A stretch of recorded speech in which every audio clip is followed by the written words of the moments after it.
E ela comprou roupa nova para mim. Que coisa linda. Não foi uma roupa cara, Sim. mas era roupa nova. E eu muito feliz, saí do culto de Ano Novo. Ela disse, eu vou ficar mais um pouco aqui. Se você quiser descer, vai lá para casa. Eu disse, eu vou para tua casa, te espero lá. Eu tive um amigo que eu conheci na minha trajetória. Deus me deu um amigo, coisa que eu não tinha. O nome do meu amigo é Gelanildo. E ele era um amigo e irmão. E esse meu amigo, ele acompanhou um pouco da minha trajetória, porque quando eu aceitei Jesus, eu ainda tinha um pouco de sentimento, de mágoa dentro de mim. E eu tentava me matar 24 horas. Sim. E Mesmo depois de aceitar Jesus. depois que eu aceitei Jesus, ainda trazia isso dentro de mim. Tentava... Isso. Queria morrer. Eu queria morrer. Porque, querendo ou não, eu sentia muita falta do meu pai, do convívio familiar. E eu tentava me matar. Aquilo não tinha saído de mim ainda.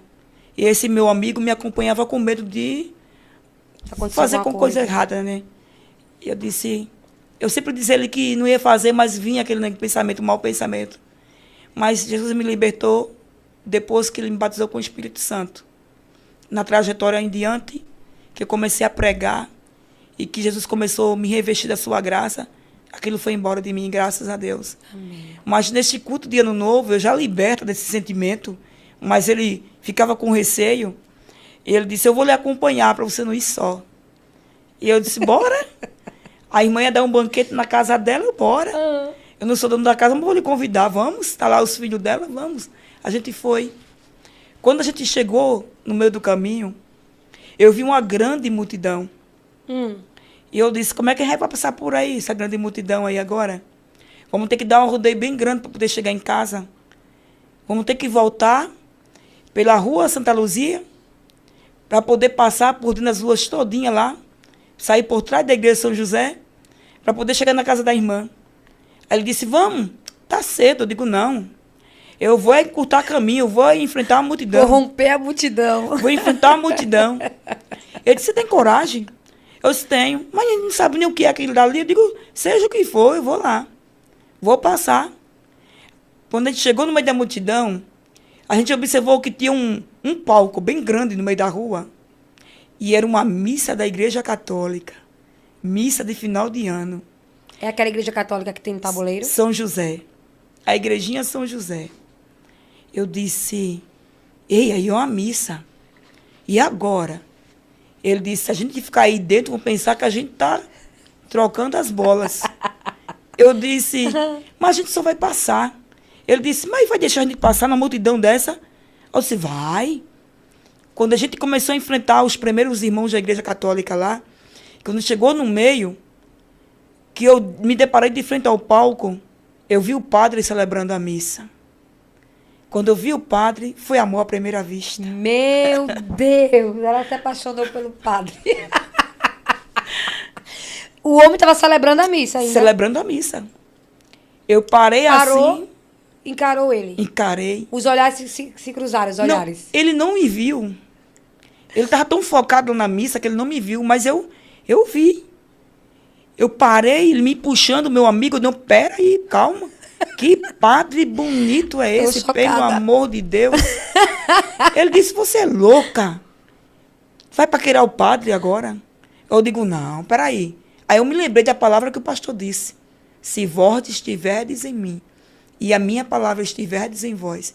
Eu sempre fui louca pela Bíblia Sagrada. Lá em casa é uma briga, eu digo que eu sou fã número 1 da Bíblia Sagrada. Eu amo a palavra de Deus. Coisa linda. Eu respeito demais tudo que eu escuto sobre a Bíblia Sagrada, meu coração chora de alegria. E eu tinha guardado aquela palavra no meu coração, eu estava remoendo aquela palavra ainda do culto de Ano Novo. E eu me lembrei, se vós estiverdes em mim, a minha palavra estiverdes em vós, pedirei tudo em meu nome e vos será feito. Eu disse, peraí, eu vou praticar a Bíblia agora. Eu disse, como assim? Aí eu fiz uma oração. Só que ao invés de fazer uma oração em silêncio, para mim mesmo, eu fiz alto. Agora eu não vou crente, não tinha experiência nenhuma. Eu levantei a mão para o céu, no meio da igreja católica, lá no meio da missa, e disse, Deus dos crentes, Deus de toda a glória e de todo o poder. Tá vendo aquele padre ali? Eu gostei dele, olha só.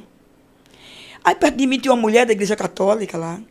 Ela olhou para mim e disse, ô menina, você é da onde, hein? Eu cheia de ousadia, eu disse, eu sou do céu. Ô, glória. Ela disse, do céu? Sim, do céu.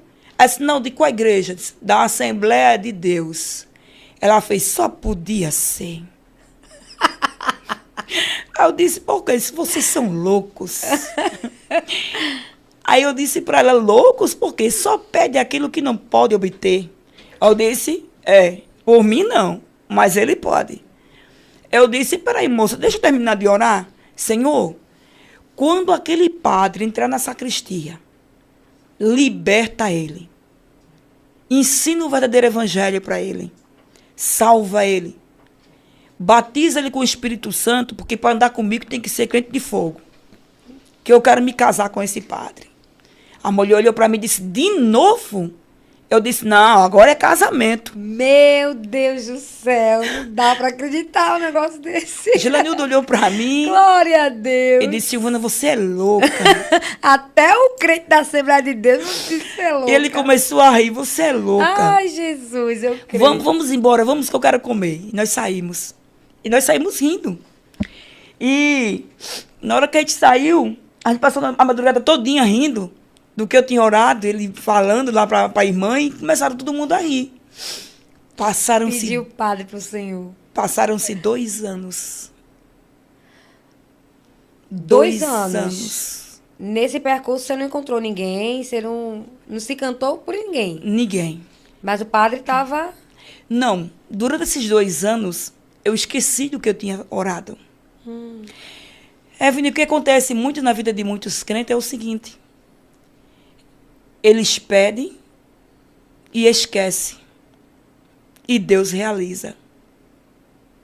Muitas vezes a gente pensa que Deus ele esquece igual a gente. Que se esquece das coisas. Mas Deus ele responde a oração. Deus ele escuta a oração. E eu tinha esquecido que eu tinha pedido ao padre, porque eu mergulhei, eu me deixei me doar pelo Evangelho.